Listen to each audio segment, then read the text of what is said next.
Well, Kurt, Hello, Dr. Brad. we meet again. Is that fortunate or unfortunately? It is what it is. I don't know. It is some form of fortune, I'm sure. Fortuna. Your left hand flipper is inward on your Yes, a little bit. It's the like other one. This one? The other one. That one.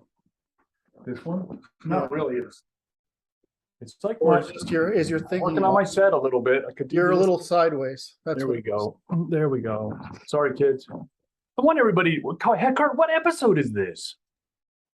they're correct, I think. If I go looking up at them, they are. It's 20. I think this 2069. What a luscious number. Yes. I believe it's That's all 2069. right. How about that? And onward, Yes, there are two episodes that are not up there because I need to sanitize them sufficiently to be, because we got out of hand. Not you and I, the No. staff meetings got out of hand. Things got a little bit rowdy. So everybody do this thing, hit the like and subscribe and the notification button, leave all the comments and tell your friends and share these episodes because they're so exciting and knowledgeable and they're educational. We were talking yesterday, Kurt. I was talking to Kurt about the fact that I watched a video, which is how women manipulate men. Emotional manipulation of men. I thought it was kind of interesting because I said, I better study this because it's topical and useful all the time. And so usually when we talk about emotional manipulation, we think of it in a negative fashion, which to cause people to do things they don't want to do, or just it's like a form of coercion. But it's not only that. It's the woman creates a safe space for the man to that is emotionally recharging for the man so that he can go back out into the field and perform his duties as a man away from the home. right. It's that important. And it's like, in order to also, she'll identify some problems that the man can fix locally if that's necessary. And she'll make sure that he's emotionally charged up to go do it. Right? Right. So I'm going to science that real quickly as the women evolved to assist in emotional regulation of others at the expense of regulating their own, which is fascinating, really. It is. And so we tend to apply it just to children, but it's not true. And so when women say they're mothering a husband or whatever,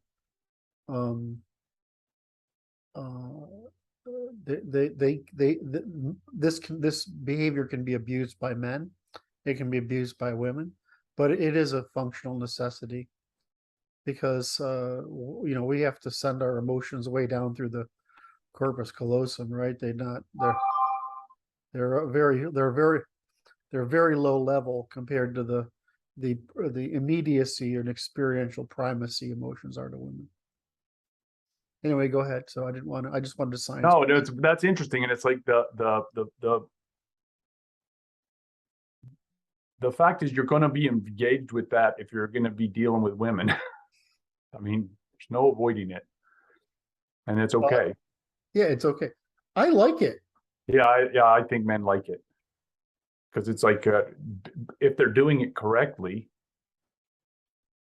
which is to say, if there's not a flaw in the error in the processing of the information. Yeah, if you want to manipulate me by affection, please do it as much as possible.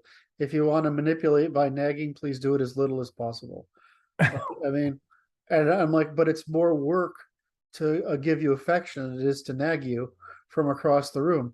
That may be true, but you will get more work out of me, right? I mean, because pretty much, it's pretty hard to say no to hugs and kisses, and you never say no to more. So it's kind of going to this, but go ahead. Oh, and women are always trying to decrease their cost. And then they're trying to not self-regulate, which is to just spew whatever comes to mind at their husband. if this ends up taking the form of nagging, and this is because women, while men live in a world as it is, women live in the world as they wish it would be, and they confuse what they wish it would be with truth or fact, and we don't confuse what exists or fact. We have to manage the scarcity of women's hyperconsumption, wishful thinking, because they don't seem to be able to. Yeah. So this goes to this thing. It's like what will happen is this doubling down process, which is people will double down on their intuitions, what they think is right. So the women will try to get the ideal, her desired output, which is the preference, right? Well, her instinct, this is the problem. Her instinct is that her husband is as reactive as her children. But if he becomes as reactive as her children, she will hate him. Which is the irony of the whole. That's the irony of the female instinct, is that it almost always at scale produces negative external. It produces the opposite effect when scaled. So it's almost like female instinct needs to be is a commodity, which like sex, really it's all the same thing. Female instinct, like sex, is discounted if it's used too often. In other words, the market price goes down. So they tend to overuse all their instincts because they're naturally hyperconsumptive. And so if they find a means of spending, which is, in other words, exercising their instincts, then they'll use it. And once you realize it's totally unconscious, it's like a dog wagging its tail, or it's like you and me looking at boobs. I mean, it's just God made this. God made me do that. I don't know. I don't want to look at them. I just do. I can talk to you like this if you want. I didn't do this. Blame God. Yeah, you got a great ass. Doesn't mean anything other than it looks like a great ass to me. You know, maybe you see the same thing in purses or shoes. I see it in tits and asses. Okay, fine. It's no difference. That's right. Sorry, that's right. I had to interject. But so it goes to this where we were talking about this in terms of, because I was speaking to a guy yesterday who was he's an addiction therapist or something like that. He talks to addicts. And we were talking about this. It's like they double down until they keep on doubling down until they hit the bottom, which is like this doubling down is and it is the suggestion. There appears to be a suggestion, active suggestion that they're pursuing, which is there is some opportunity to gain by this behavior. There's an opportunity to gain or a cost to evade. Okay. Right. It's hard to know which one of those it is. In most cases, it appears to be a cost to evade. In other words, you can always explain that from the negativa and positiva. Right. They say, I want this, but they want that because they're avoiding the cost. And the other way around to know something is if you want something and you're not avoiding the cost. Right? Is that's right. So you have to look at both. It's like I know I'm going to pay. Yeah. Well, Luke was giving me a hard time and said, I know you're going to get married again, Kurt, because you can't resist the temptation to trash your life with a woman.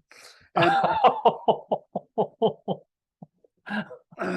that's like a bad fortune teller. That was really, I just want, he says, well, I said, he just says, well, I just know you. And I'm like, great. That's wonderful. That's like testimony that it is going to happen again when I'm a fucking idiot. Anyway, so you're that's trying to get a benefit, even though you know the cost, right? Very often sex is expensive for men, right? You trying to get the benefit, even, it's just a cost, right? To get it. Anything else. Well, the reason something isn't right is because you're asking for something, but you're actually doing it to evade a cost. right? So that's how you know something is a defect. People say you can't, it's relative.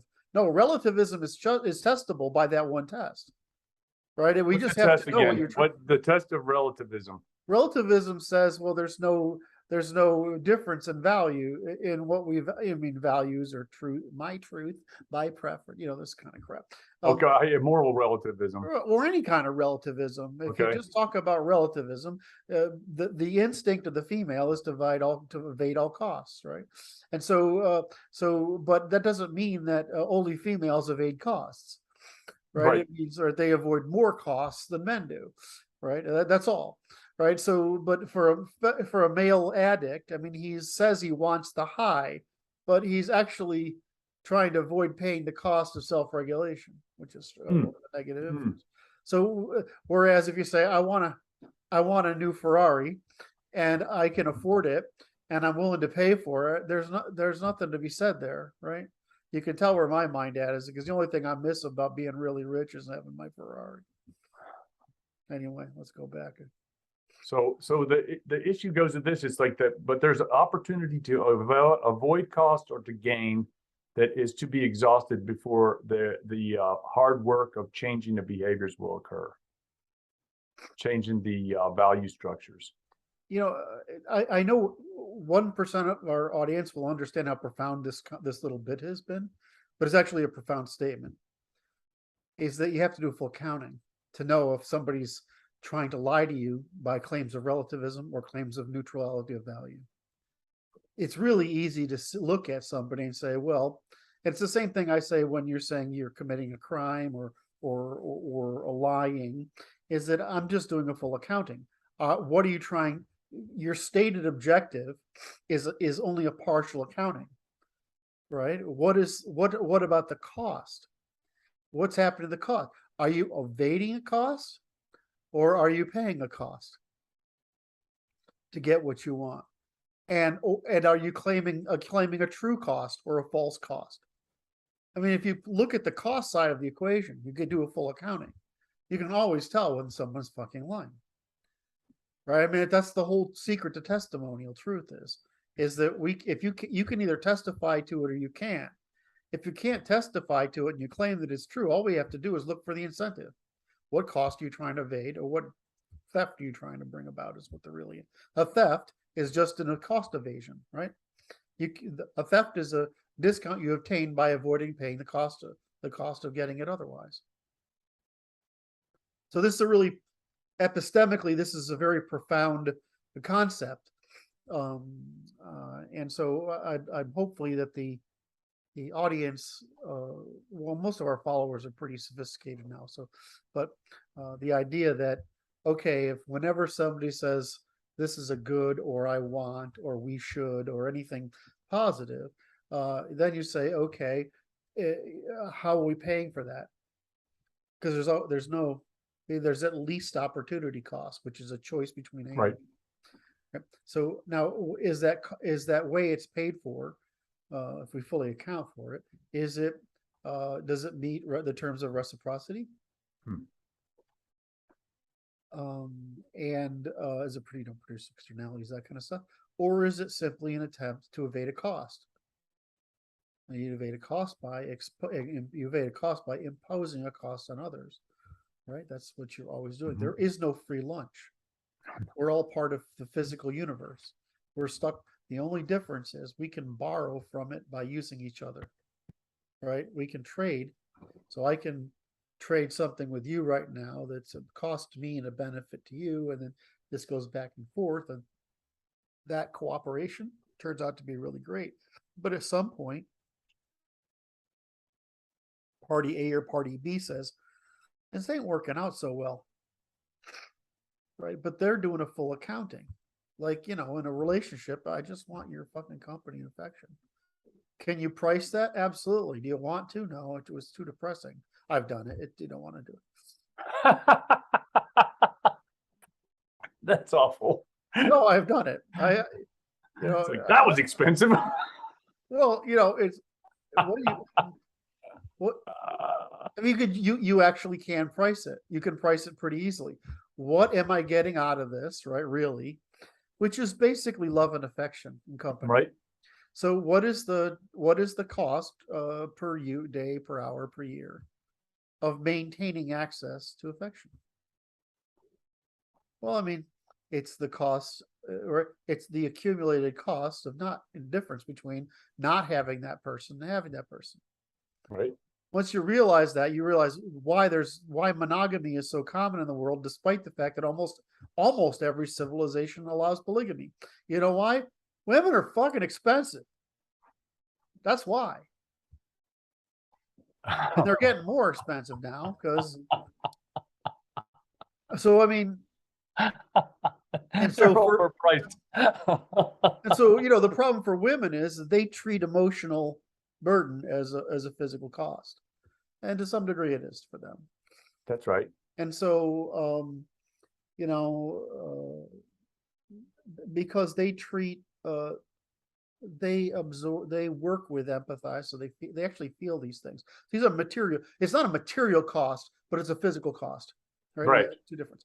And so they actually pay a burden of it. I remember when my wife and I were divorcing, she said something along those lines, and no, I understand. It's an emotional cost. So I didn't spend 20 years in marriage to only get $3 million, whatever it was,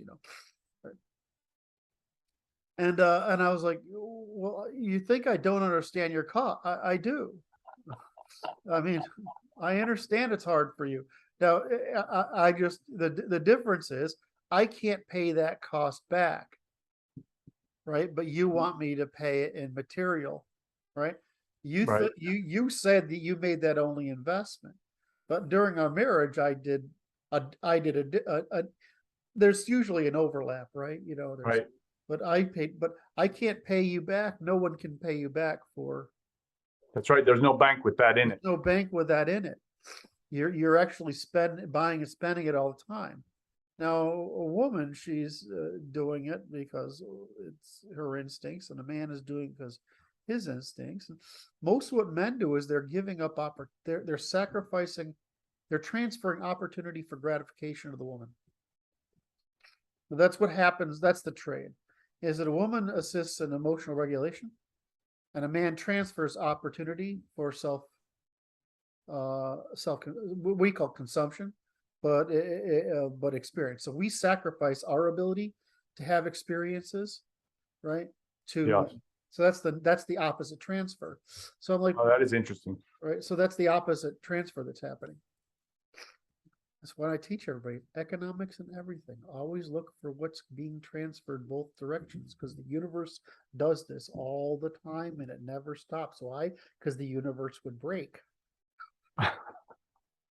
And the universe can't break, so it's always doing that.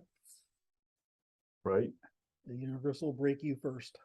And then when you get in relationships that are broken, it's because that trade isn't happening. And so all I consider myself doing is putting words to what people feel, but they feel wronged, right? The people in relationships often feel wronged, but they don't have words for it. Well, I mean, you just convert it to economic language, and it's really obviously what is being transferred between men and women. And women get security and satisfaction of her wants for greater hyperconsumption, and men sacrifice their own consumptions to give priority to the woman's, and the woman sacrifices the cost of her emotional ability to regulate sensitivity to and effort to regulate the emotions of others in order to maintain harmony. So that trade is always happening. That's the trade between the sexes. But it breaks down all the time. And it breaks down partly because the truth is we stop being valuable to one another. In the case of men, it usually means that I'm not getting sex and affection anymore. And women, it tends to be I'm not getting support, approval, and increases in consumption anymore. And so men trade down in age for femininity, right? Which is what we want. And women trade up, or they try to, or at least not laterally, for more consumption and attention. So, it's just boring. So What? it's just boring. I mean, when you understand what's going on, when you're in it, it sucks dick.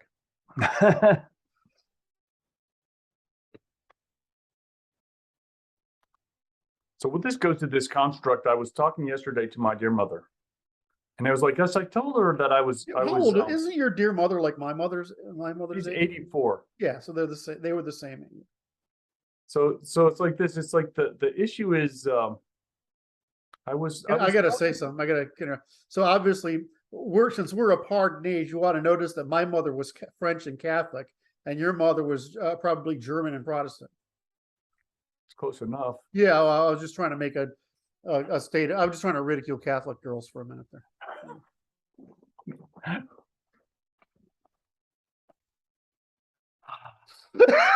I just had to get that one in.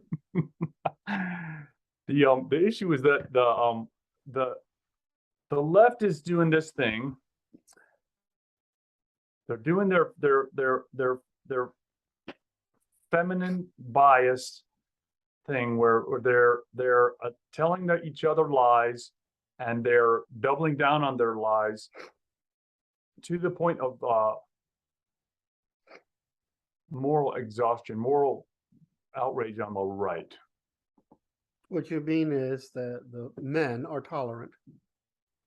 Who are hitting the limits of it. Well, we like making the feminine mind happy. It makes us feel virtuous.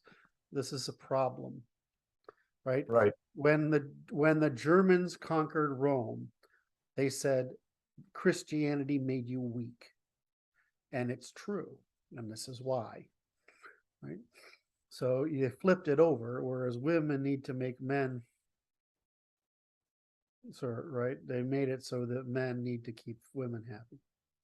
We have this thing. All right, that's fine. Now, second thing is, oh shit, I lost it. I went down the Roman history. I just went down Roman history. I started thinking about this speech and that war and this invasion, and I completely dropped the fucking ball. And anyway, where was We'll reel you back in. Just Yes. a touchstone is we're heading toward the exhaustion Oh, or of moral outrage by men. So there's this beautiful balance between tolerance as in favor of women. In other words, sacrifice for women feels good for us. That makes sense to us. Yep. Right. The second thing is that there's a limit to that tolerance. Yep. And then once that tolerance is passed, you get to moral indignation. But you get from moral offense to moral indignation to moral outrage. And so this is the difference between men and women. They're volatile emotionally in the moment, and we're tolerant in the moment. We're only volatile at the extremes. And so what happens is we run out of tolerance for our own moral outrage, and then we flip a bit. Yes. Right. And so this is what happens with men in history. And of course, we have the perfect circumstances demographically for what usually turns into civil war, which is why I said it's going to happen. We have a very large body of unmarried men who feel abandoned by their government. We have a hostile enemy that is being derogatory toward these. That's right. It's like they're being they're being made fun of by the women who should be regulating their emotionality, as opposed to telling them to piss off. They should be engaging in reciprocity. They should be engaging in reciprocity by the means you just stated, yes. And they're not engaging in reciprocity. The difference with conservative men is they're willing to be reciprocal. They're actually willing to be contributory. They're willing to invest in commons, because that's where they get their mindfulness from, is what we call responsibility. Mm-hmm. Right? And so responsibility should give me access to status and marriage, sex and marriage. Right. reproduction. But if they're being told, any search for adversarial value, competitive value, responsibility is actually against the interest of women who want the opposite. They want irresponsibility, absence of adversarialism, the emphasis on social construction and the development of elite leadership that actually prohibits adversarial competition, meritocracy. They want to prohibit the male influence on society. So the hierarchical, the natural hierarchical. They want to prohibit it because that's the female instinct. They don't know what they're doing; they just feel it. The degree which, I mean, I said this on Thursday in our meeting on Thursday, our staff meeting on Thursdays. It's really bothering me every time I look at this question. When I say, well, I mean, we all know that we talk about this IQ test difference, but we don't realize how severe those differences are when it comes to recursive prediction, systematizing, right? And when you start getting down to where men become really incompetent under 90, 95, 97. They become totally undercompetent under 85. Right? I mean, yes, it's not a big jump. I mean, and so but women, I mean, women appear to be incompetent up into the high numbers because they don't do recursive prediction. Well, I mean, incompetent at what? I'm just laughing because it goes like this. It's like I can only see that just hearing that and not raising great objections is going to get me called all kinds of names. Well, it's incompetent at what? I mean, I'm talking about political matters. I'm not talking about, running your daily business or running your department. I mean, that's not a continuous recursive predictive mechanism systematizing reality by a model that's subject only to evidence and not to personal bias, right? We just predict, right? I mean, it's just there. And we forget that women they live in the now. And if they don't live in the now, they live in the panic. Right. And whereas we don't do that, we live less in the now and more over time. It's more like we're distributed. And we forget that all intellectual differences that matter, in other words, that affect politics, not that affect like clerical workers, right? Or even laborers, right? Those things that what matters when we get to is scale. We're talking about everything I work about is politics. Yes. I'm not really I'm interested in it so far as it affects politics. But when I say they're incompetent, I mean they're competent in politics, economics and politics, and geostrategy or grand strategy. And the reason is, of course, is they can't predict. And when they do, they don't predict. All they do is look at what would be good, what they would like. It's magic. We call it magical thinking, but it's not like they can think otherwise, because they just aren't wired that way. We're wired for the arc of an arrow, the arc of a spear. I mean, that's what we're wired for, which is the prediction of phenomena in time. Can you teach women to throw spears? And well, they're not going to throw it as far. They're going to be pretty good at it. Can you teach them to use bows? They're not going to be as good as men, but they're going to be pretty good at it, right? Can you, I mean, there's plenty of things. Can you teach women to run? But that's great. The problem is when you get out to forecasting. So, well, why do women do better in investing? Women's clubs do better than men's clubs because they take the lowest risk fucking attitude because they're counting only on incremental gains. Men are trying to get ahead, so they take bigger risks, which means there's more noise in the system. That's right. So I mean, there's no case where this isn't true. I mean, we can't find a single woman, not one, who can do what men do. If we were purely meritocratic, there'd be no women in the universities. It just wouldn't be in. There's always a better man because that's what the curve looks like. You can't. I mean, it's not going to be true in some things. I mean, it's obviously statistical. It's not like there's no women up there, right, at 140. There's just no women at 165 who can do anything. I mean, look at Boss Savant there, who I don't know what her IQ is, something phenomenal, but it's women's IQ. You know, you look at me and you look at, what's his name? The guy I'm always teasing, that he's a guy who's supposed to have the high IQ. His name is escaping me now. I've had a few arguments with him. We have a truce. Anyway, so I don't really want to beat him up. It's not really in my thing. But I mean, you know, for people who theorize, there's just no women. I mean, even the best woman, my heroic women are explainers, not theorizers.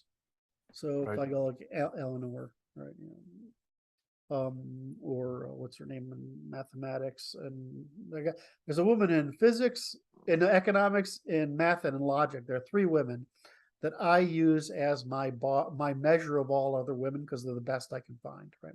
Eleanor Ostrom and the other two names they won't come to me right now. Should, because I really learned a lot from the woman who wrote the book on Foundations of Math, and it's just won't come. Anyway, you lose these three women, but it's true. I mean, they're empirical, not theoretical, right? I mean, and it's like I tell you, why are the Jews great at storytelling? Why are women great at storytelling? Because that's what they're good at, right? You're not going to beat them. It's just not going to happen, right? But on the other hand, so I'm only interested in the political. So when I'm saying something, I'm saying you're supposed to rule by the best, you know, administration by the best, the people with the most influence over the greatest number of consequences over the greatest amount of time. Well, I mean, that's who we're looking for, right? Well, there's just, when I say they're incompetent, that's what I mean. And I mean it when we're voting, because, you know, about a third of the men are fucking crazy and about two-thirds of women are fucking crazy. And I don't mean it as crazy, like what I mean it as that they really don't understand what they're doing. They can't. They literally can't understand what they're doing. And the more I understand this problem, the more depressing I am, because I'm a good classical liberal. I believe in democracy and rule of law and freedom and liberty and all those things that upper middle class invented for themselves and everybody else wants and can't do. Oh, that's a problem. It's like poison, right? Well, it's like a poison. You gotta. It's just, so anyway, numbers are what they are. I was telling my mom, I said the problem is that, see, I've hit moral outrage with regard to these people that are sort of left neutral people, because it's you're acting as an obstruction to the rebalancing of the equation in our political spheres, because the liars are lying, and there's a huge bias that's introduced by the powers that be, corporate and political, and it's balanced away from the masculine and towards that feminine intuition. Yes. And it's based on lies, and it's like the tolerance for people who are dumb enough to believe the lies is gone with me. I'm done. I'm not gonna pretend that you're not stupid if you believe this bullshit, because it's like it's now causing too much harm. Right. And it's like it creates a social validation, or social proof of you're stupid. Stop it. Yes. So I think it's necessary, and this is the message for the audience, is this: it's necessary to send that signal out, which is utterly rude. It's like being polite is delaying our game. Yes. It made me think of two things. What's that? It made me think of two things. The first, which I want to amplify what you said, is that in history, women would regulate other women just as much as fathers and brothers and husbands would regulate their women within their sphere of influence. And second of all, women didn't have access to mass communication and thirdly, throughout history, women have been discounted. The word of women has been discounted as unreliable because women do engage in magical thinking. They are gossips and they're happy to lie because they're magical thinkers. So that's, training and educating women turns out to have been a pretty good thing because we didn't, which solved their behavior in the interpersonal sphere, most of it, but we didn't prohibit it in the political sphere. Now, to go the second thing you brought up, which is we're out of patience, and you're better. You guys are always better. I'm like, I can only say it's going to happen about this period in time, right? But whenever I don't know when it's going to happen, and you guys are sitting there saying, "Yeah, it's about there." Just about done, right? I can see it coming, but I can't necessarily see judge. What do you say? I bet on a deterministic market. I don't bet on timing, right? And that's sort of right. So I don't do market timing. That's a fool. I view that as a fool's game, right? That's right. So you came out and said something. You came out and said, "Well, we've given out of it." I think it is time to say enough is enough, and I think that's partly because they overreached. They've overreached. So we have. I mean, the minute they went for the transgender bathroom, that bathroom thing, that was okay. That was stupid. My view was gay marriage. Well, that's probably the limit. They should have gone for not calling it marriage, right? You could call it marriage or Civil union or something. Civil union, right? And that would have been fine. But they were just calling it marriage was two different things because we didn't understand what marriage was, right? And that's a public insurance of non-interference in a corporation in order to prevent the moral hazard of externalities produced by single mothers and children. Well, I mean, but you can't do that in a homosexual relationship because you can do it as a legal partnership, sure, but these relationships don't last. I mean, heterosexual marriages are pretty fragile today. But that's nothing compared to homosexual relationships, which are not durable at all because not enough incentive. It's not that there aren't any. It's just that it's not common. It's more common as they get older. The way it's more common that your second marriage will last because you're older than your first, right? I mean, it's the same. Is that true? I want to make sure I quoted that correctly. Is it second marriage or marriage later? There's a year demarcation in there and it's just not coming up to me. It's like if you get divorced within the first couple of years, then there's a point after your first marriage where it actually decreases your chance of staying married again, right? Like me, I could get married again and have a fourth divorce. Oh my. I mean, is there competition for this? I mean, I know I can't win. I don't have enough money to go through anymore because my divorces have cost me so much. But this is a good segue, Kurt. It's a good segue because one other thing we were talking about yesterday, that I thought would be interesting to the guys. Our topic, the discourse about the fact that you said that it's not possible to spend $300,000. Okay, we'll start the conversation with what you asked. I don't recall.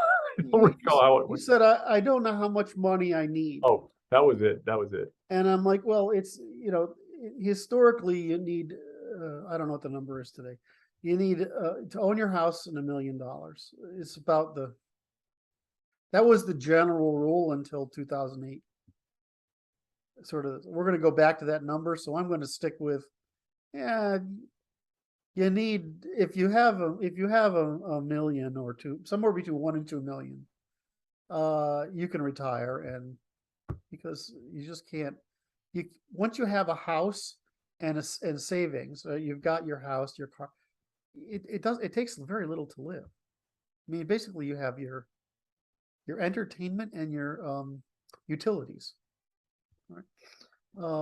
And you don't really even need to spend down your savings, right? Your investments.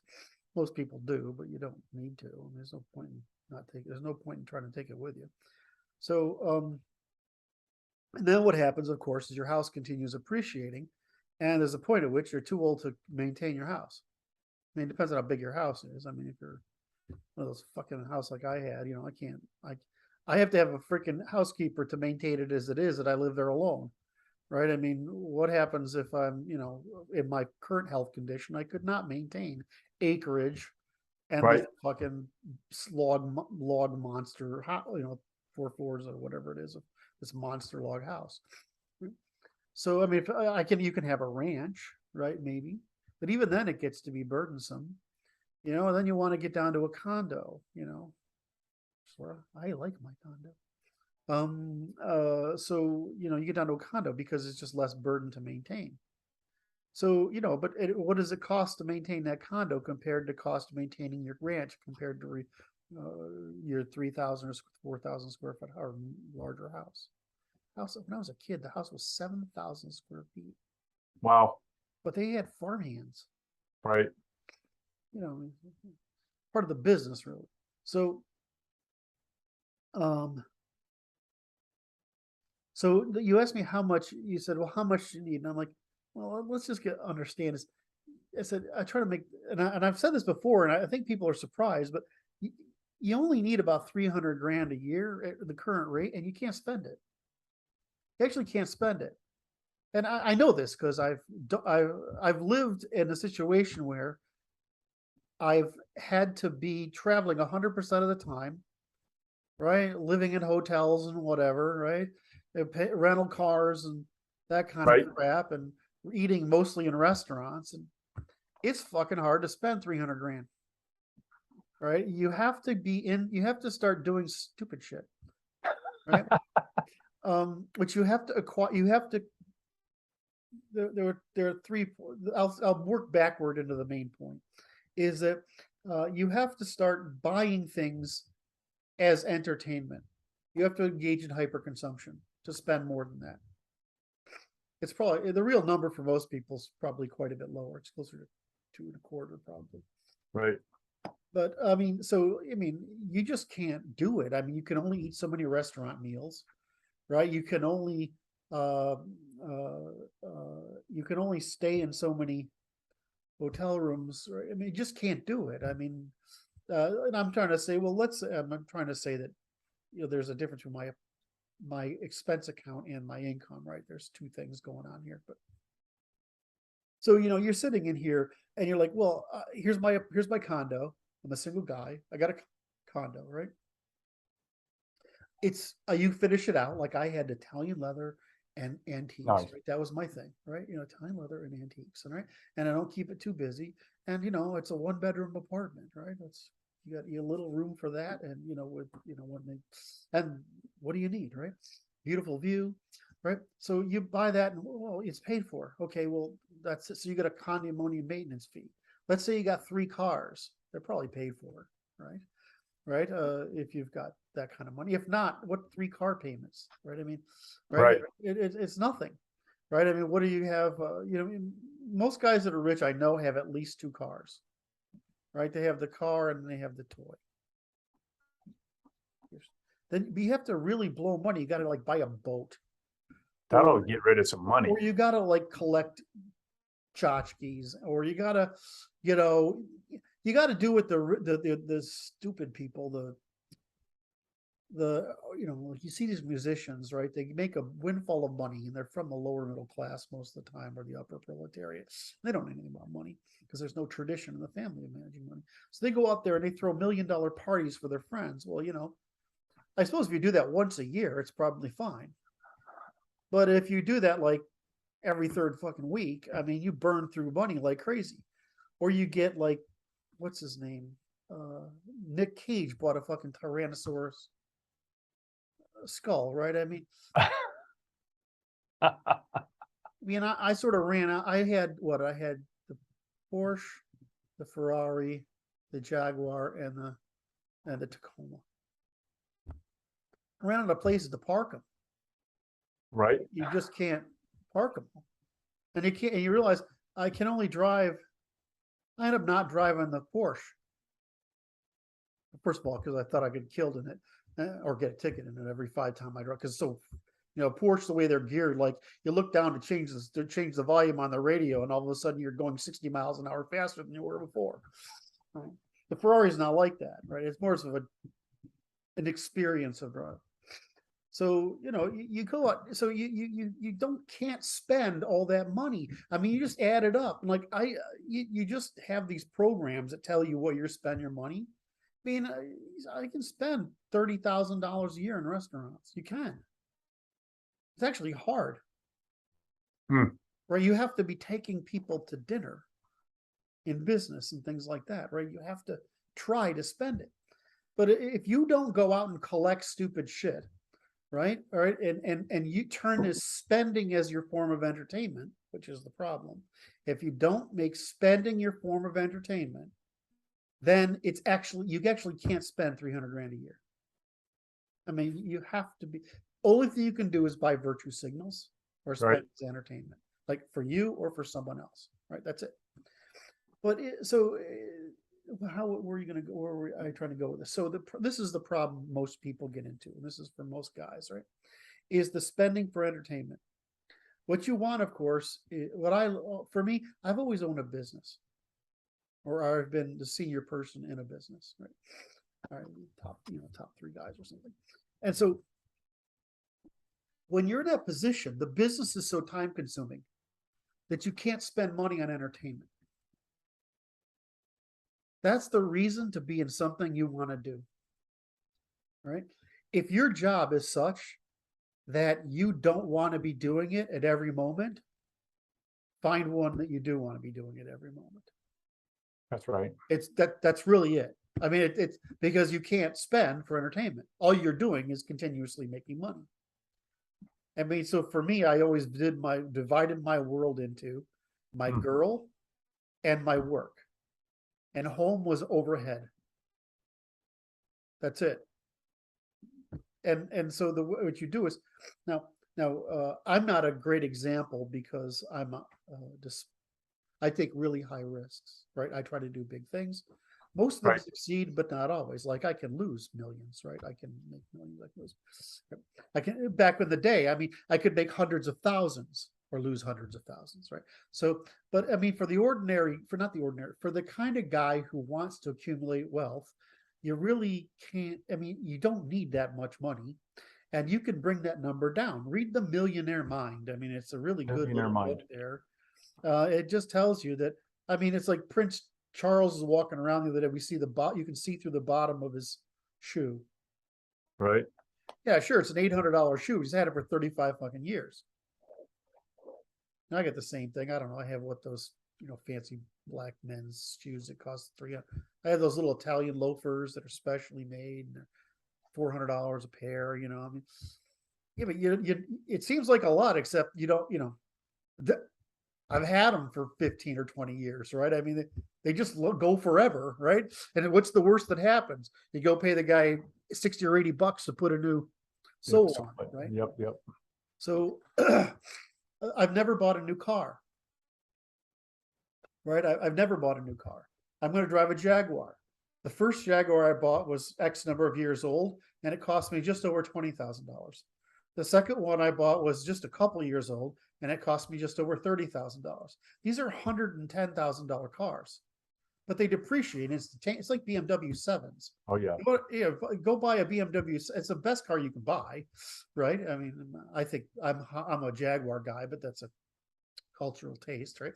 But to go buy a BMW, so they depreciate the minute they walk off the line, and you can drive them for 500,000 miles. So I mean, why buy a new car, right? I mean, what else is, the other thing is save your money first, right? Whatever you're going to save, you put in an offshore account. If you need somebody to help you, I don't want to be the person that helps you, but there's plenty of them. What you want to do is make it so you can't impulsively get access to it. You There can you still get go. access to it, but you can't impulse. It's not even to prevent it from the government. It's to prevent it from you. The most dangerous guy for your wealth, right? Yeah. It's like investing in the market, right? Don't think you're smart. You're not, Why? right? That's wise. You go into a fund, right? I mean, you go into a fund by people who have inside information. That's what a fund is. They have inside information and they play the numbers, right, to preserve the asset. You know, I told everybody, don't buy a house as soon as the COVID is over, because you're going to get fucked in the backside. Well, look what they're doing. We had a 43% increase in housing prices. People went off and bought housing prices, and now we're going to have a 43 to 60% decrease in housing. Okay, fine. I don't know if it's going to be 60, 20, or 40, but it's going to be more than nothing, right? That's It's right. going to be substantial. And so what are you going to do? People are going to be screwed. They're not going to be able to get out of their houses. If they're refinanced, they'll be at a loss. So what is going to, the government will probably have to rescue them too. So I mean, it's like doing the whole the net of what I'm saying here is really a simple thing. If you have to spend money on entertainment instead of spend time on making money, Yes. your life is arranged improperly. Right? I mean, it's like fucking coders, right? I mean, this is the number of guys that go to San Francisco and they work for 3 years, save it all, and move to Kansas. I mean, it's no, that's why San Francisco's screwed in taxes, right? Because nobody stays. Huh. It's a transitory economy. These high wage people keep turning over, and so they don't have kids, and so there's no, it's a fucking nightmare. Anyway. So my net lesson to guys is find your entertainment in your work, and then find That's work that can interesting. entertain you. I was working on I was pondering this as I was doing my online work this morning. I was thinking about it because I really do enjoy it. Which is there's a recursive function, which is that I would attribute that behavioral investment of mine to why you compliment my stoicism, because I'm like being responsible for all that interaction, and I enjoy it. Yes. And I'm like, and I really enjoy it, and I just study the phenomena, how it works. I make a couple bucks, and I'm just watching the show, and I'm like, It's a lot of money. It's not a couple of bucks. it's a couple bucks at a pop. But it's just something like this. I'm like, it's because I was pondering. I'm like, this is kind of weird. I enjoy working. I just enjoy it. That's actually nice. the issue. Most guys, and they, I don't want to say this is possible for everybody, but it's possible for most people. My friend Todd, for example, right? I love this guy. You and him, he are very similar in many ways. And if he's got time, he's working on the asset and value of his house. And he's got acreage, right? So it's always nice. I mean, I don't know. He bought that stupid place. It was owned by a woman with a single mother with 4 teenage boys. The basic interior of the house was destroyed. Yep. So he's got prime real estate, one of the most valuable places in the Seattle area, right? I mean, east side, and I won't tell you where it is. And he buys this place; it's a wreck, right? So he pays stupid little money for it, right? And now he's made it into I don't know what it's worth today, but it's right, phenomenal, right? I did similar same thing. I bought a log house, which is always cheaper. Right? You wait till you buy a log house because they're always discounted. Well, that's because there's fewer people who want them. Right? But then you invest in it, and all of a sudden, when you do the right things to it, it becomes a mansion. Right? So now it's out of the range of people who are typically buyers and the people who want virtue signals, right? So right. That's the money you're after. You're after the guys who are seeking to virtue signal. Right. And you want to be the guy that lives on the ranch and drives a 4-year-old or 5-year-old car and has a couple of $1 million offshore, so and it's being invested just in really boring shit out there, right? I don't mean offshore like it has to be in some weird place like Panama. I mean, It just needs to be hard enough for you to get at, I mean, the best thing is to do is if you can't get it without a plane ticket, then it's safe from you. Right? I had that kind of account in Switzerland. You Yeah. have to show up in person to get money out of it. And no, I don't have it anymore I'm because sorry. Obama made it very difficult for those Oh people. yeah, the Americans got just You got fucked. nothing good to say And it's about money, that. it was all legitimately earned money that I had paid taxes on. Of course. Because it's like, it was interesting because it made it really difficult to do business as an American internationally. I mean, that's why you go to a place where Ukraine, there's basically no law. No, seriously, it's like the Wild West there. It's fucking awesome. I don't know why people complain about it. I mean, for the Ukrainians, politically, it's not great good. But if you want to build a technology company, Yeah. Ukraine is fucking awesome. It's the only every IQ point goes into the business because the government can't steal tech. It's not physical. You know, they can't do anything. Right? They can't get the money because you're being paid from overseas, right? You know, so it's just it's fucking Oh, glorious. so it's invisible to them. It's They can't. invisible, and they can't get in there, and they can't, you know, I don't know. It's just so anybody with enough IQ points goes into the sector, which is why it was so successful. You know, it's just it was actually fairly hard to recruit talent there, not because not because it was just money alone, but because there was so many people in so many companies that it was hard to get anybody out with a better deal that wasn't ridiculous. Mm. And so people are so happy, right? I mean, especially where they were like, they've got Catholic holidays, Orthodox holidays, and Soviet holidays. I mean, they basically have 3 months off a year. Wow. I mean, when you look at it, right? I'm just being, I love Ukraine, so I'm not going to be.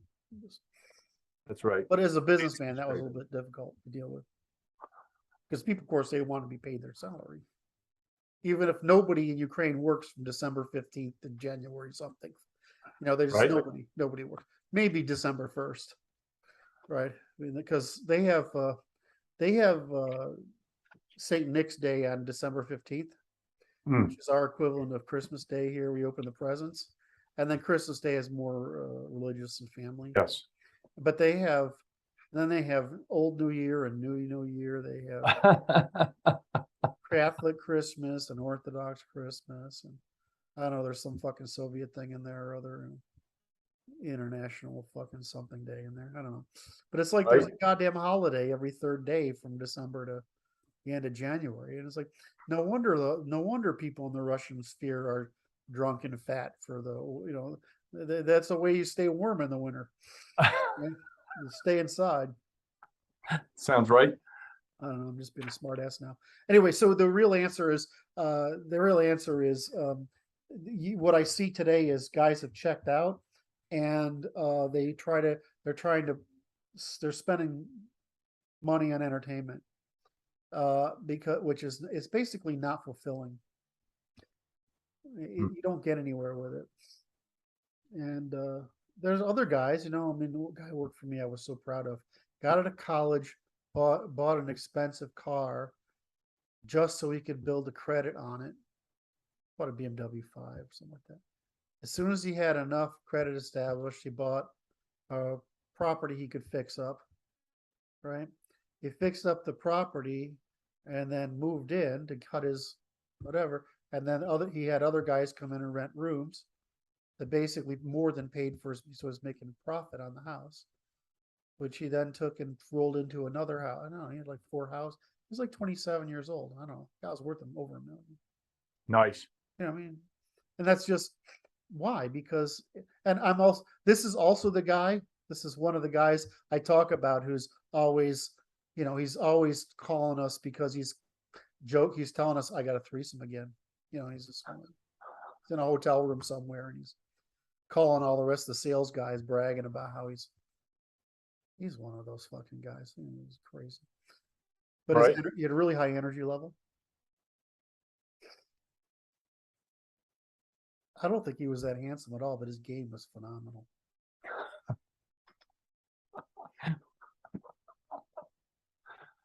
It's all good, man. Uh, So I've had a really interesting life, I think. I think so.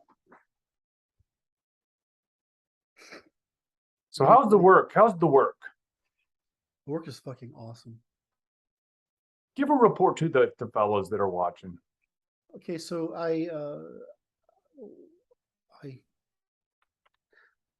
a week ago, last Thursday, I settled a court case that's been struggling for me for a year, that's kept me very distracted and unhappy and miserable and unable to focus. Right. So I've got that over. I got over most of my illness, although you can still hear it. I've got over that particular court case, which is really stressing me. And so I just have a couple outlying court cases to deal with, whatever. So I'm like, oh, great. I can finally sleep through a night and focus on the work. So I sit down, and of course, the software I've been using has been canceled by the company because of a security flaw.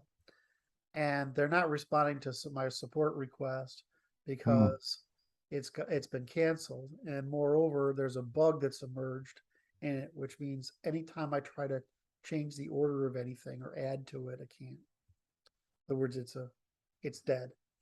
So I'm like, okay, well, I'm going to either have to find another piece of software to do the same thing, and realize what we do here, what I do is not common, right? I mean, technically there's software for writing documentation and writing knowledge bases, right? And it's the same, and then you get Wikipedia. So there's this documentation, knowledge base, Wikipedia strategy.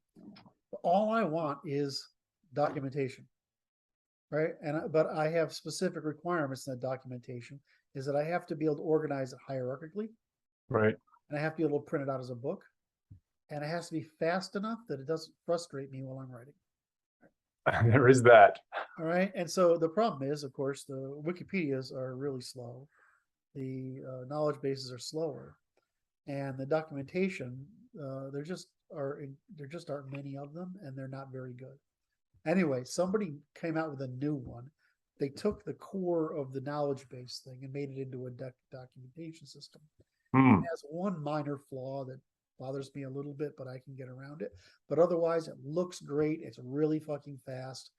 Allows me to organize things really clearly. And so what I'm in the process of doing is moving everything from that old software over, right? And that's step one. Step two is pulling the information out of the slides. Yes. And the third thing is going through the draft, my last draft of the book, and pulling anything that will assist in what's in the slides. And the reason is that the slides are a very condensed version. Yes. And then I have to go through and make all the little triangle diagrams and all that crap, right? That's just, work. But I mean, fundamentally,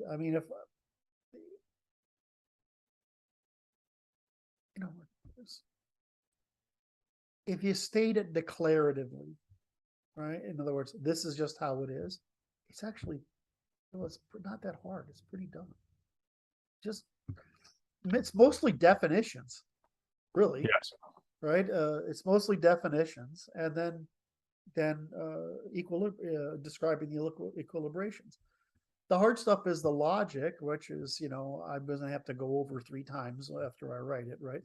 Because I'm going to combine it, and then because the reason is I've written it slightly differently each time, and so when I bring these different pieces in, like, okay, and then the last phase is I have to go through and say, okay, I've got like 10,000 things that I've captured that are little bits. What is in there that needs to be in there? Right. And in other words, what did I miss? I don't really think it that bad. And of course, then it's just, okay, I have to go rework the Constitution so that it's more kind, less adversarial, because Brad pussy whipped me. Oh. See me sneak that in there? You see me sneak that in there? I had that for about 10 seconds ahead of time, and I'm like, yeah, I'm gonna get that in there. Just watch it. No, I wanted, because it's written back when I thought we were going to have a revolutionary. In other words, back before the Overton window had got to the point where most men have got to the point where their tolerance for moral outrage has been exceeded. So that's where I am, and I'm pretty happy. And I'm not saying when it's going to be done, but it's not going to be George R.R. Martin. It's going to get done. Progress is occurring. I mean, and the other thing is, it's fucking beautiful. Being honestly, I love it. Right? It's beautiful, and it's so. When I go through it, like I'm doing this thing right now, where I'm going through some minor changes, a table of contents. And and it's like, wow, this is really clear. You know what I mean? Because I can't really look at it like a fresh mind. Right. But when I start working through it, I'm like, okay, it goes from here to there. Wow, shit, that's really fucking good. Yeah. So I don't know. That's good. And each section, it goes from the subject to the sub-subject to the summary of that sub-subject to the summary of the subject. Right? It just and we know the template for every subject. It's blah blah blah blah blah. It's just, I don't think it's going to be that hard, really. I mean, I say that editing. In other words, we're going to need a lot of eyeballs. Yeah. Right, because I have the problem of the things that are obvious to me that aren't obvious. That's right. So we're going to need a lot of hands-on editing, but we'll get it out there. And there's really nothing that's.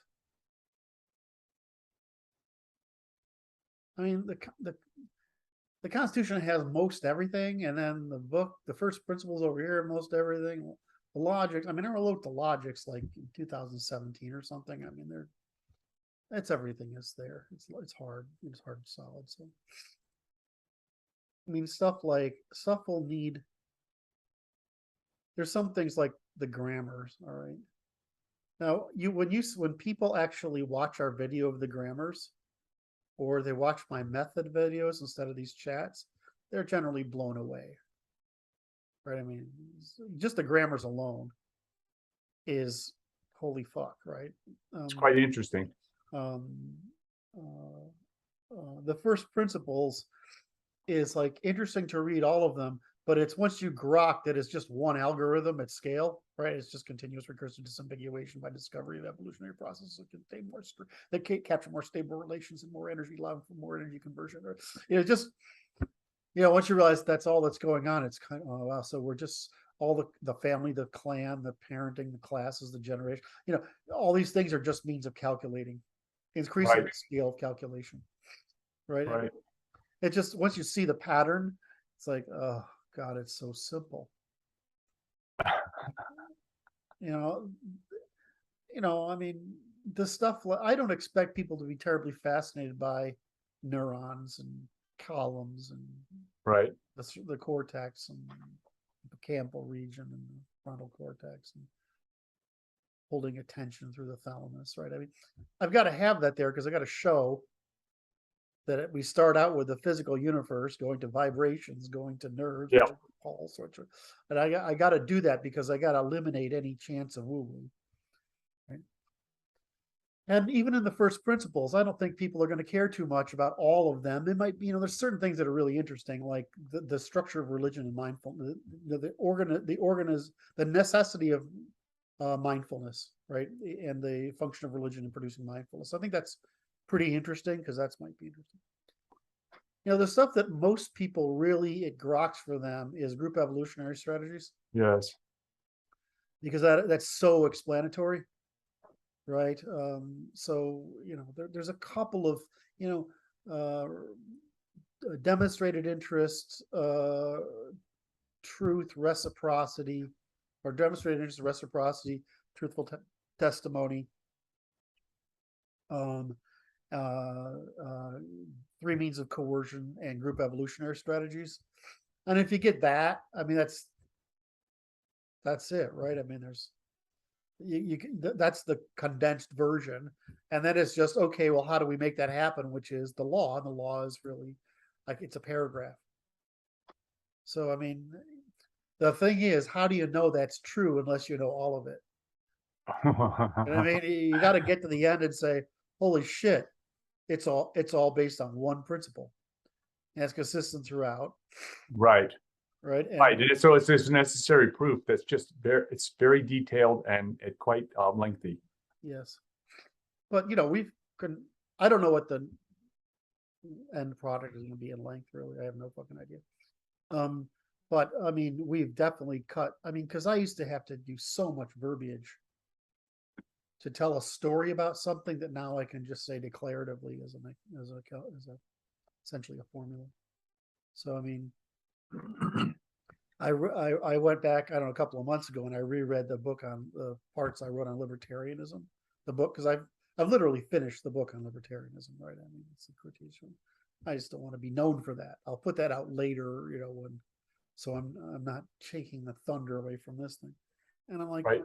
Well, in libertarianism, the storytelling part works, right? But it's not a technical, Right. It's a logical and empirical argument, but it's not like this, which is a solution, right? And so I really like that. But when I go back and I read what I wrote here, certain sections, like in my last draft, certain sections I'm like, woo, I killed it. Right? Certain sections I'm like, that's weak. Right? That's not clear at all. So I mean, I just feel like the whole thing is rock solid now. Thank you. So it sounds like it's work, but there's no hard problems that are requiring difficult solutions to be acquired. There's no. I mean, like we've said this for a while now. We're done, right? Yeah. What was the last thing was sex differences and lying, right? Is to disambiguate those two, which was pretty profound. I think I'm a little better at reducing to responsibility as the differences in responsibility being, in other words, responsibility is easier to understand than instinct. But instinct to responsibility different as a cost thing. And so I just felt like that reduction was incredibly helpful.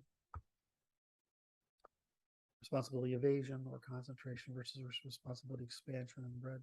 So I think that was pretty useful. The stuff we did on elites, you and I did on elites, helped a lot. But I think mostly it's just I feel just so much. I mean, I can tell when I'm writing stuff on Twitter. It's just I can make an equation. Okay. Can't always, because the fucking idiot that's throwing something at me, the degree of stupidity is so high that I can't correct it in a tweet, right? I mean, so I don't know. For the group, I think they should be pretty happy because we're pretty damn good, really. We're doing great. I mean, it's going to be so I move it over, and then it takes like an hour or maybe 3 hours to put in the part that allows people to participate. Right. And that's just basically download, upload a plugin, incorporated into the template. It's only really, I've reduced it to using one template. I mean, pretty simple, maybe two. No, it's just one template. So that's all there is. It's really easy. And so they'll be able to comment on it and participate, and they'll be able to ask questions and get answers and threads. So I think we have that then. Because everything I looked at, like the Wikipedia stuff, it's just too hard. I don't want people to have to work to comment. And second thing is I don't want them in the text. That's right. I mean, that's different for like Martin or some of the other guys, right? I mean, but I want to have everybody be able to comment. Martin's already an administrator up here. He can do anything, right?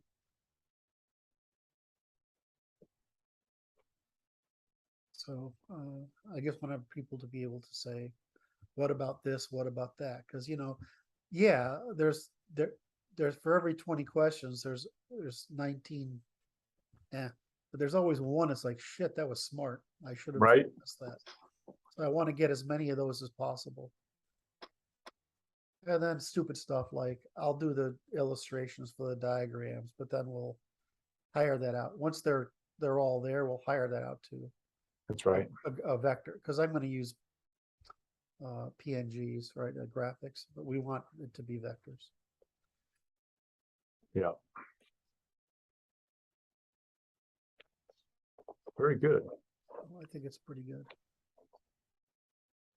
Yeah, I found like a huge section I want to cut out. I mean, it's a lot of stuff. So, I mean, I could probably sit here all day and say, well, I noticed this and this, and I'm only through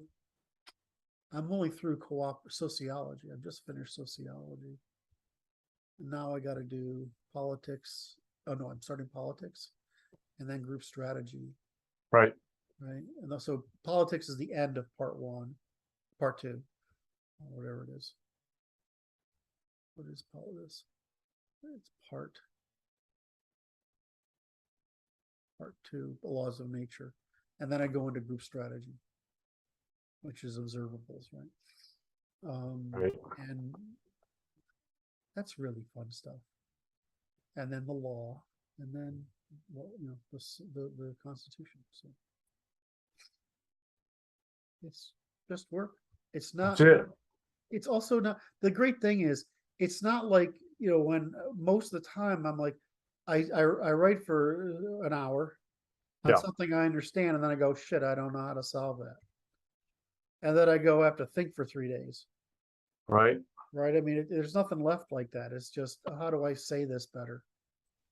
I mean, you can do that. I mean, I don't know I haven't got to where I can test myself yet, but I can do that way more hours a day. Right. Than I can sit there. You're dead. You're not making any noise. What? Oh wow, your video was desynced from your audio. Is it better yet? Yeah, now you're on track again. Well, there's something going on in my background.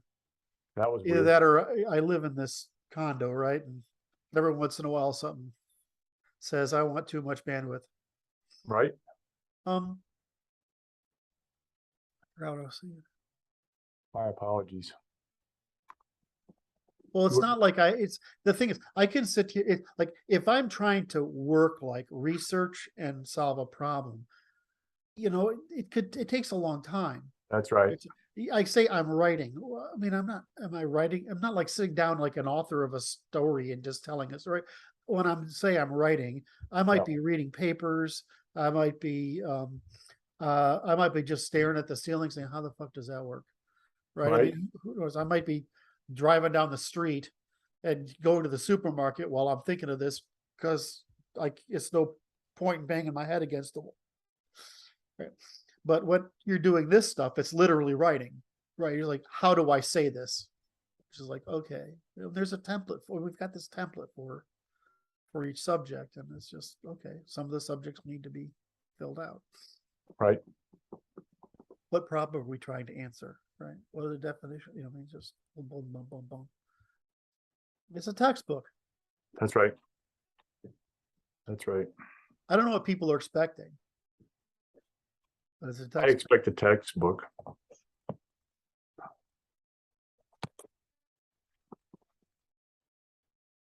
So the only question will be the big question, which I've asked 100 times now, is if we have to have a story or a set of examples for each subject, and that will determine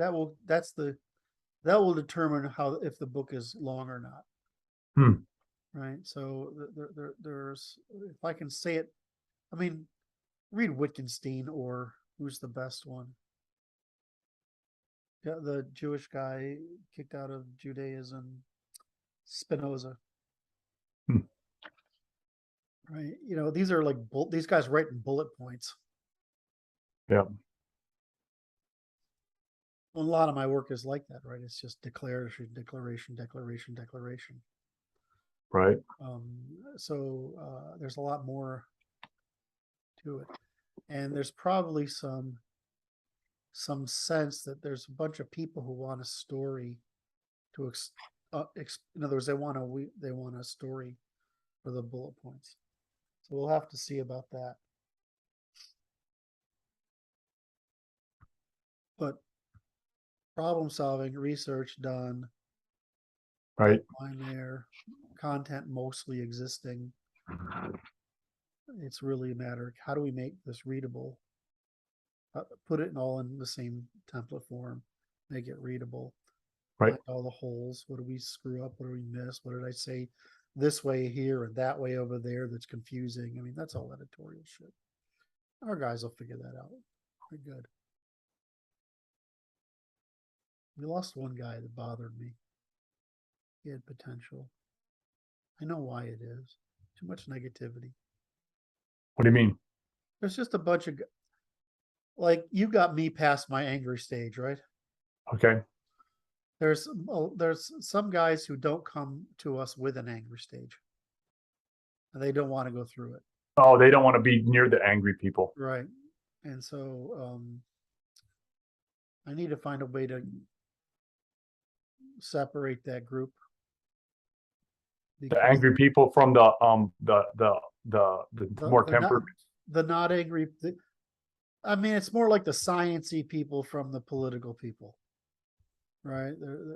There's people who it's very political thing to them, and there's other people that's more like the sciencey side. They just want to understand, and they're not angry. And I just don't want to mix those two communities because it seems to poison consistently, really consistently, some of our better people. That makes sense. And so I just want to get that out there. I mean, I could start counting them up, honestly. About 5 or 6 of the best people have been affected negatively by that.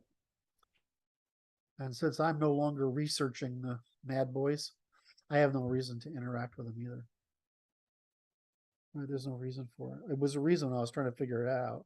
Now that I figure it out, it's fucking depressing, but I don't have to figure it out anymore. What's the answer? Oh, it's the same answer as everything else. There's a spectrum of people, and you do what you can. The people do what they can, right? And then, and there's a spectrum of rage, Right. right? And so you look at this intersection of rage and capacity, and you realize there's just not a lot of open space there. And so one insight I have, which would be really interesting to discuss with you, because you definitely will have an opinion about it, is what's become really clear is the effect that monotheistic preaching and religion has had on the method of Western thought turns out to be pretty horrible. And so what's happened is that I have to write this down so I know how to talk about it correctly. Right. But what's happened is I can start to see the difference between polytheistic or non-monotheistic thinkers and European thinkers in certain domains. And part of this needing of a hero is being driven by this behavior. Prophets, heroic leaders, whatever, needing approval in order to assert, right? There's a whole bunch of behaviors that come from this that have made us very weak, really. And so and it's turned into a prison for the right, whereas the left doesn't have this problem. They just act, right? And that's actually a better strategy, right? They just act, and so there's this really big problem on the right. It's not just hierarchy; it's this belief, this metaphysical bias to looking for preachy words, whether that preachy words come in the term of ideology, philosophy, or theology. They're looking for preachy words, and the damage that has done is profound. It's as profound to the right as the damage done to the left by the false promises. And I'll get my arms around this problem more clearly over time, but this demand for preachy words, like for oh, I'm Yeah, so yeah. is really catastrophic, because it provides an emotional reward that isn't in practical and empirical words. And so what people do is they become addicted to the feeling of preachy words, and so they develop a need for preachy words, and so they won't act on anything but preachy words because they don't have to think about preachy words, they can feel them.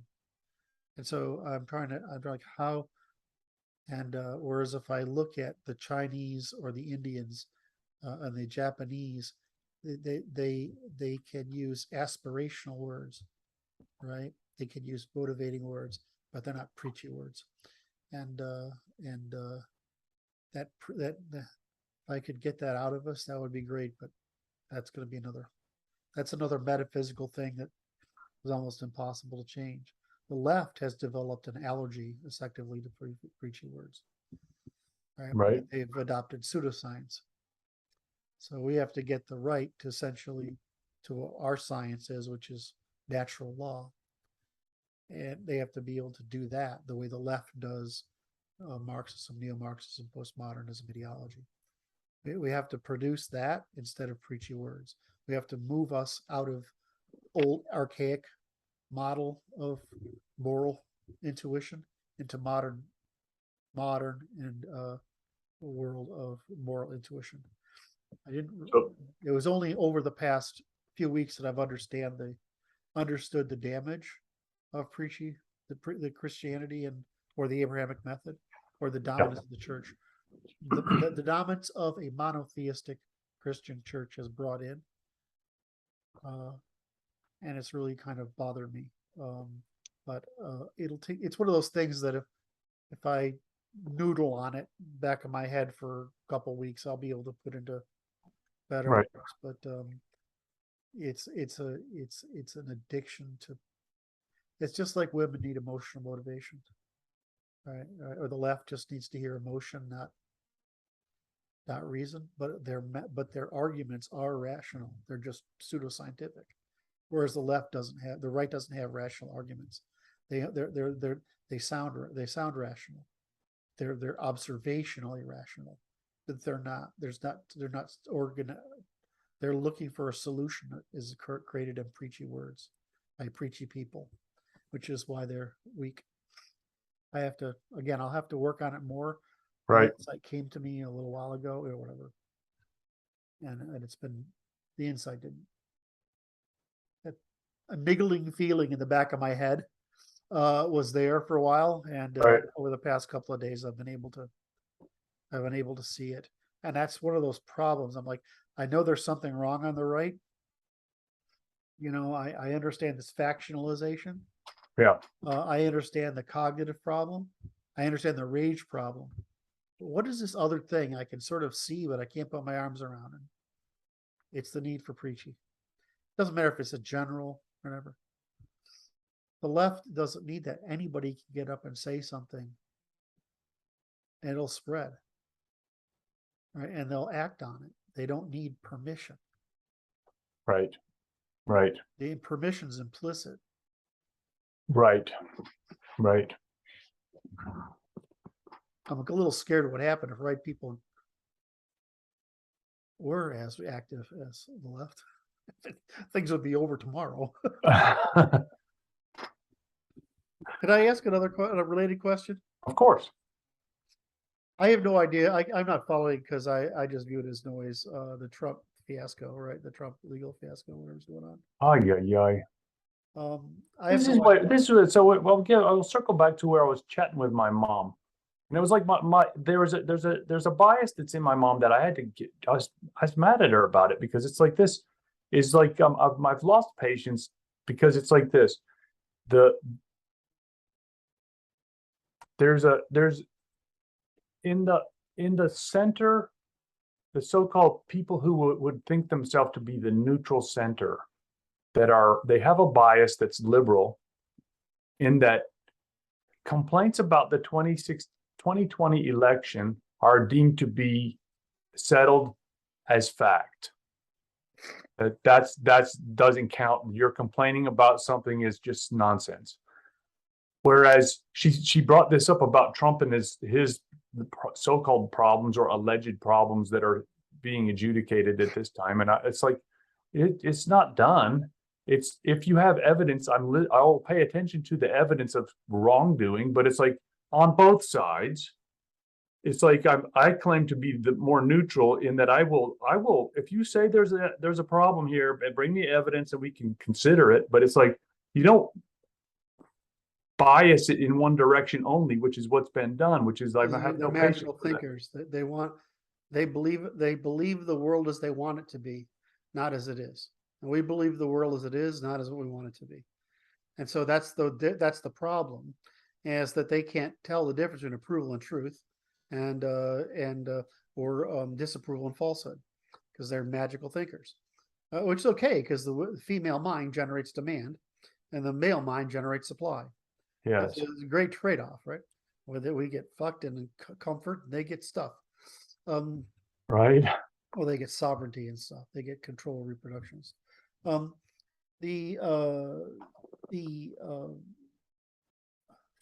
I went down a distraction. What did you say? So you said although they Bias. So I regard this is like it's just a sideshow to me. All the Trump's legal problems are a sideshow being generated by wishful thinking that he's done something wrong, which hasn't been proven at all. That's all they do is they use accusation to move the emotional needle, to maintain the emotional needle, despite the fact that all the accusations fail.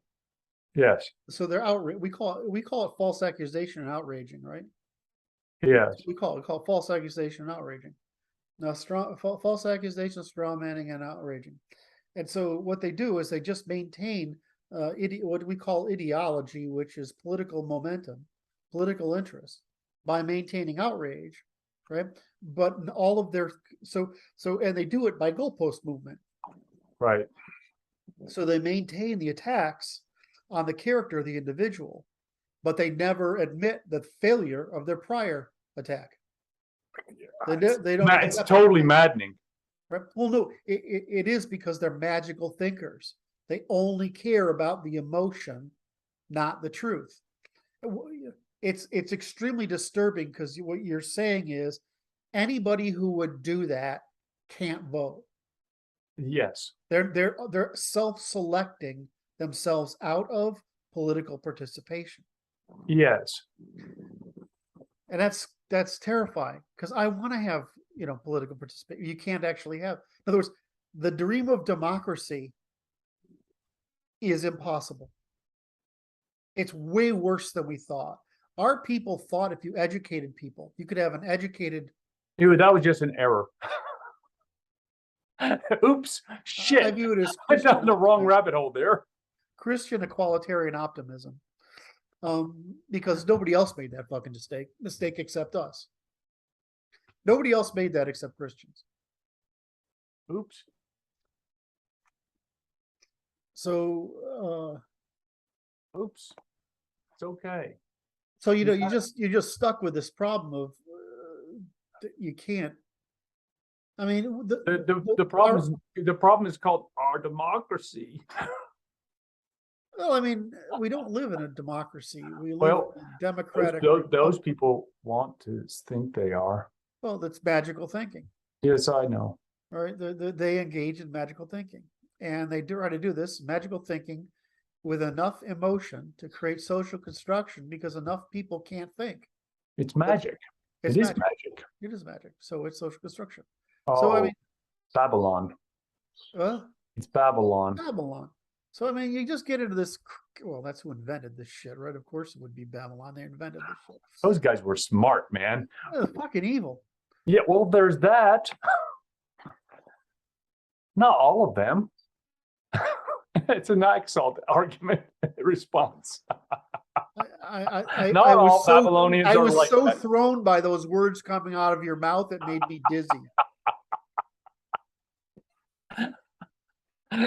Oh, okay. I was going to say this. This is circle back to a conversation we had earlier, which is also very interesting. It had to do with this. Is like yesterday we were chatting, and it's like, so Kurt and me come to the point where it's like this convergence. There's a convergence occurring at this science that is the reality of the moment. It is the truth, that which is still truth, right? Yeah, And if it's you like work, this if you work it hard enough, at any group of people work hard enough to discovering the truth, regardless of their starting position, they will converge, at this location. and it will be what we're doing. That's just wonderful. The point of convergence, right? Yep.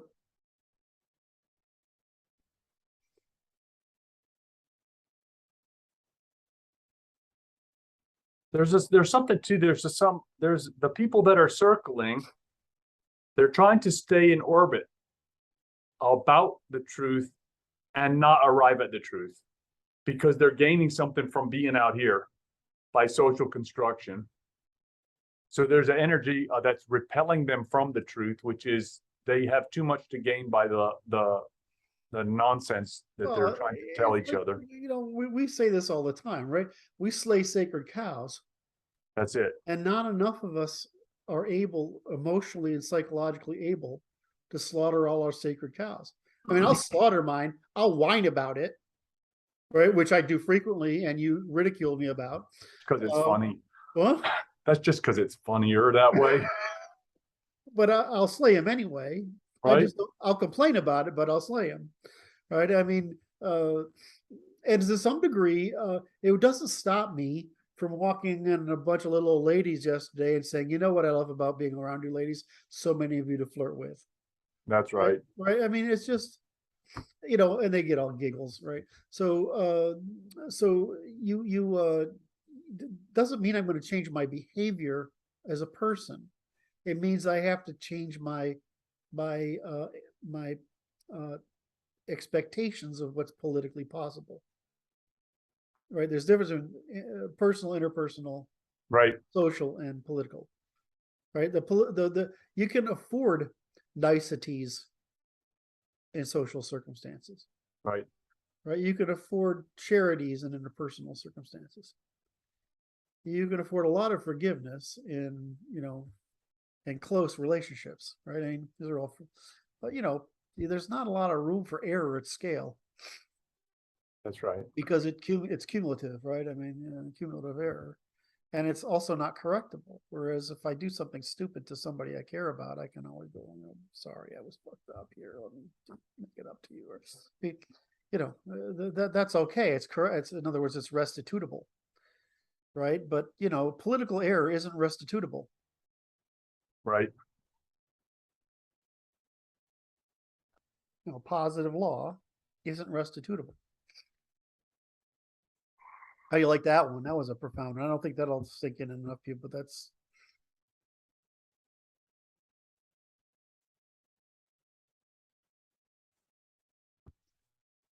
It's terrible. People just can't get, is this a problem that can be solved by infrastructure? Say that again. Is this a problem that can be solved by infrastructure? The notorious decision in UK and Britain over whether people needed to pay for the sewers or only people who needed the sewers would pay for them. Well, everybody benefited from the sewers, so they said everybody's going to pay tax for the sewers. Well, Right. I mean, it's because it's a commons, right? Right. Now that's a necessary commons. That's not an, all right. That's right.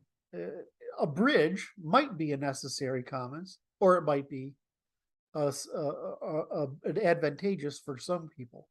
Right. Well, a sports stadium is not a commons, right? I mean, if people want to have a sports stadium, I'm using this because in Seattle, this is one of our big complaints, is people in the in eastern Washington, which is a vast space, right? Right. And it's like, compared to New England, it's 4 states away. Right. You know, they don't want to pay for taxes for you know, state taxes for something in Seattle. So Seattle people who want it, or Seattle area people who want it, should pay for it. Right. That's the argument. So those are all rational decisions, right? They're questions of infrastructure, right? Then there's questions of misbehavior, or it's recognizing an irreciprocity Right. of some severity that's being corrected in the population. That's a negativa, right? Right. That's it. So you can decide on that. That's pretty easy, right? You can come to determines on that. That's an actionable thing by via negativa law. Right. Then there's, like I said, there's necessary infrastructure, like the sewers, the electricity, the water, kind of shit. Basically, some means of transportation. These are all necessities. Defense, as the Yeah. obvious first one. Defense, then infrastructure. Okay. Then there's there's preferential infrastructure, like something that some people want, that they can benefit, right? That some people want, but basically everybody benefits from. I'm not going to say a stadium is like that, but let's say a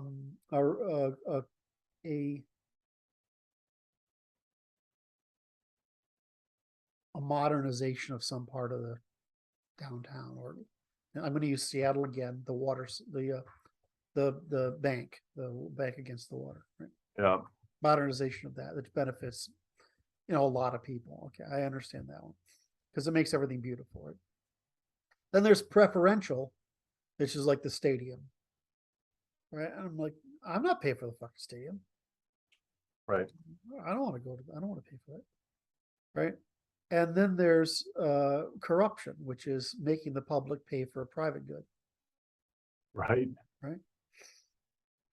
Well, in some cases, you might want to have the public give a discount on taxes in order to attract a company, because if they come here, they'll bring revenues, which will end up in income taxes, right? I mean, okay, that makes sense, right? That's a specific investment.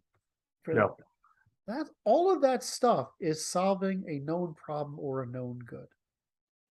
That's not a positive law. Is just the opposite. We're going to compel people to be virtuous. Right. Or you're going to violate a law of nature. Mandatory association. Look, if I run a supermarket, that's different from I'm running a bakery. Right? You don't have to come to my bakery. Right? You have to eat, so you have to go to the supermarket. Right? So you might say that it might be necessary to not discriminate in access to primary sources. Mm-hmm. Right? But there's no reason you have to have access to a neighborhood if they don't want you. And there's no reason you have to have access to a business if they don't want you. That's not a necessary business. Right. So that's voluntary, that's forced association rather than voluntary association. And there's no need for it. That's a positive law that deprives people of choice. And the same thing with depriving people of the free speech we have. We're deprived of people. We're being deprived of the ability to counter-signal people who are advocating irresponsibility, harms. So we got a whole bunch more people canceled recently. So, where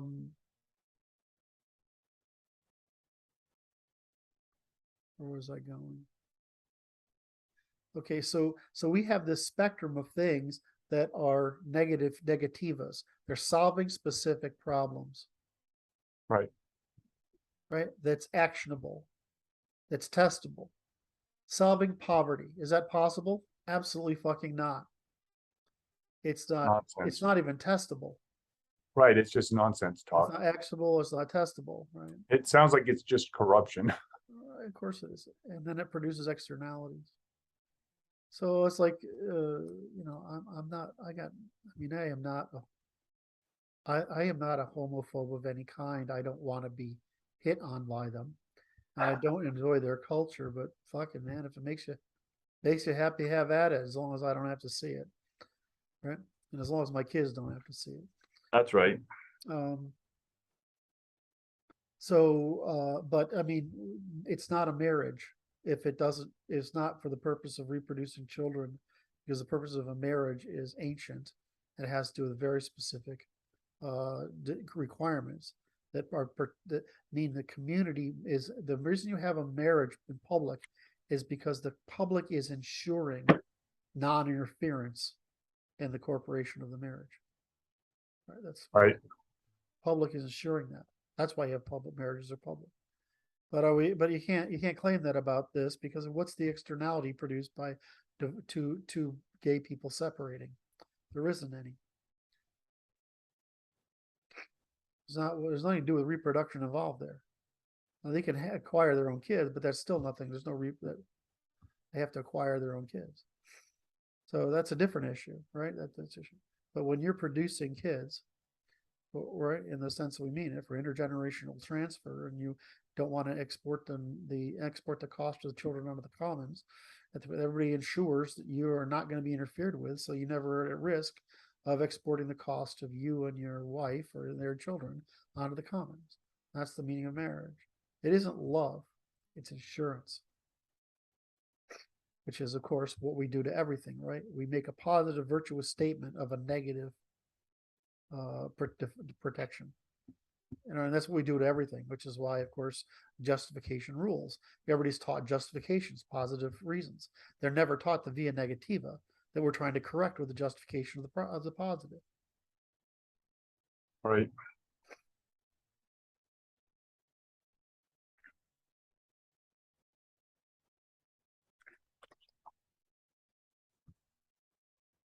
The world is fascinating. Isn't it? Fascinating. All It's right. a joy to be here. It's a joy to be here. Yes, it's a joy to be here. To I be thought you help a little bit and try to I don't know, it's like we seek for progress, right? Say that again. We seek for progress and try to advance the agenda in an appropriate fashion and away from the inappropriate. I mean, the problem is Islam and Christianity won and Judaism survived.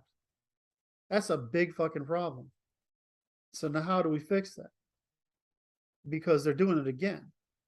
And if the evidence is it works in the past repeatedly, I mean, Islam has destroyed 7 civilizations. Christianity has only destroyed 1. I know I don't have a good answer for that question. Well, I don't have a good answer for that question. the problem is that this new religion is doing exactly the same thing by the same means. This woke one? What? Well, This woke all one? the Marxist spectrum, including Right. ending in what the most current iteration, which we call woke. And we had Christianity, Judaism, Islam, right? And now we have Marxism, neo-Marxism, postmodernism, and woke. I mean, it's the same freaking sequence. It's just they're trying the same idea at different scales until they find one that sticks. Turns out that feminism and woke stuck because they had institutional support, the academy, just like Christianity stuck the minute they had institutional support. The government mandated at institutions. Men took over, beta males took over the institutions like they did in the Middle East. And we had the catastrophe of making us weak. And we only got over that catastrophe with gunpowder and steel. Right. Which, of course, led us to all the commercial, financial, there's the age of sale, the commercial, industrial, financial, scientific, industrial, technological, and medical revolutions once we got our chops back. So I'm looking at the decline in innovation since the 70s, and I'm seeing the effect of these numbskulls. It's monopolization. Right. And so it's the credentialism is supplanted meritocracy. And credentialism doesn't require demonstrated competency with real people in the real world. No. In fact, it's negative because it's Leninism versions. It requires scripture. It requires scripture, the equivalent of scripture. So these people, these credentialists, have mastered some scripture That scripture may have some value at some point, but it's still the scripture. But the scripture is an impediment to advancement, because it's actually a scripture that is counter to reality, or it's half counter to reality.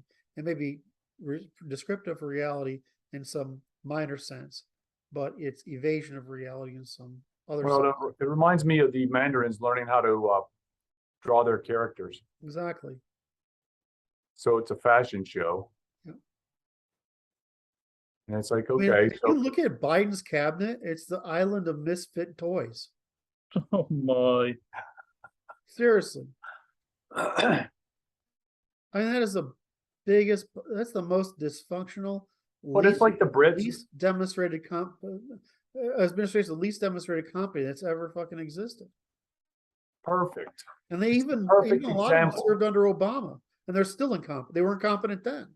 Yes. But it's like the British Air Force saying they're not going to hire white male pilots. It's just, that's what you get when you allow the nincompoops to be in charge. Okay, for anybody who is following this, just anybody's following 2 hours into this conversation, I had just a curious question. What are the choices? Of course, you have the conquest, you have separation, but you have ethnological capture, which is sort of like what they do in Israel, right? Why don't we? One of the choices, of course, is to prohibit non-Europeans from all military, political, and financial roles. In other words, it's to capture the state, the way old families used to capture the state. And why not? I mean, it's what we did throughout history. So why not do that? I mean, because the problem is actually an assault on culture through this liquidation process, dilution process. So why not just maintain that culture, restore our military culture, restore ethics? Why not just take over the whole state? In other words, other people, they have defense under rule of law. They have the value of institutions. You just are prohibited from office holding. Not only office, for serving in the military. I call it an office. Okay, exactly. Prohibition from any office, including those offices that are insured by the state, which would be medicine, finance, and law. It's certainly an option. It's that's an option, and there's no it's a political choice, right? Preference, demonstrated preference, is what that would be. Yep. And it would not be an oppression. It will be a suppression. I mean, I'm just throwing it out there because I haven't heard anybody talking about it, and it's in my list of possible solutions. When you go to the menu choice, it's there. Sure.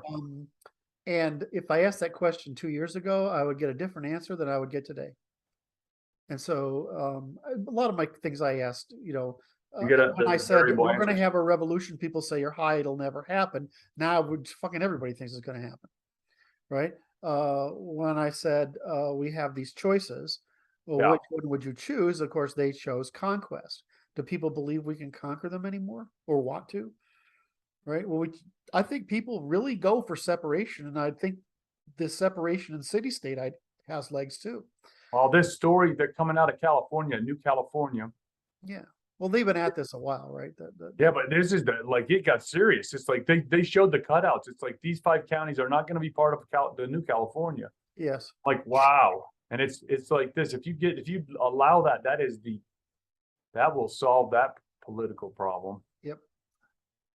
You cut out all the blue city states and carve them into a city state and don't have to have them anymore. There's not a problem.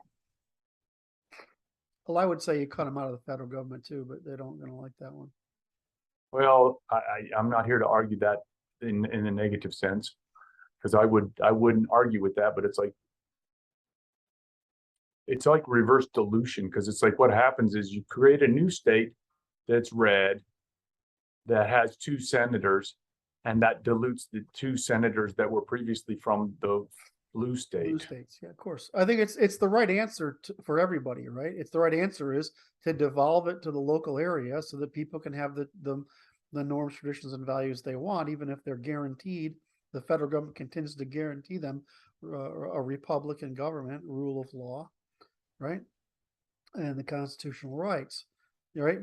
But they can produce whatever crap within that framework they want locally. On the other hand, you're going to have passports for states. Right, meaning you can live here and you can't. In other words, nobody's going to let people leave Los Angeles and go to the rest of California. It's never going to happen. I mean, Texas is already facing this problem. I was talking to my nephew about that because he was in Austin, and he goes, "Well, it's okay because it's like what Austin is a blue city in a red state. Yes.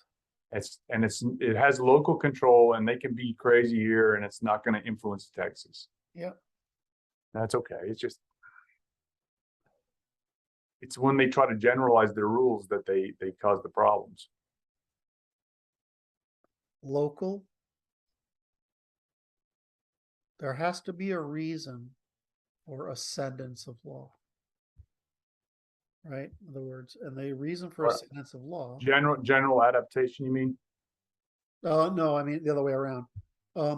Maybe I'm not sure what you meant. I mean that natural law is what it is, right?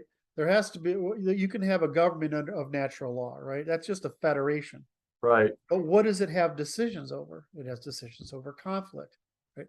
What is each inside the federation, in other words, state? What do the local communities, say the counties have? Well, they have conflict mitigation. But I mean, there's no reason you need positive anything within that. You need only negative, which is preservation of rights, obligations, and alienations. The basic problem the left is going to have is you can't have any form of democracy without the militia, without every man armed. So, I mean, if you want to obviate that, fine, but then you have to give up your political rights as a city state, right? Which is okay. You don't have any political rights if you won't allow. And I think what most people would do is they would say, okay, for a city, we're going to form our militia. We're going to train people, but they don't want to do that because that's the culture they want to get rid of, is military virtue, martial virtue. All right, boss. I'm 2 hours into this and I'm running out of voice. Very good. We did a great job. It was fun. We had great topics today. Thank you for chit chat. I'm going to go back to working on politics. Wonderful. We'll look forward to chatting with you perhaps tomorrow, Kurt. Yeah, we've got to come up with new topics for tomorrow. Right on. Love you, brother. Bye-bye. Bye.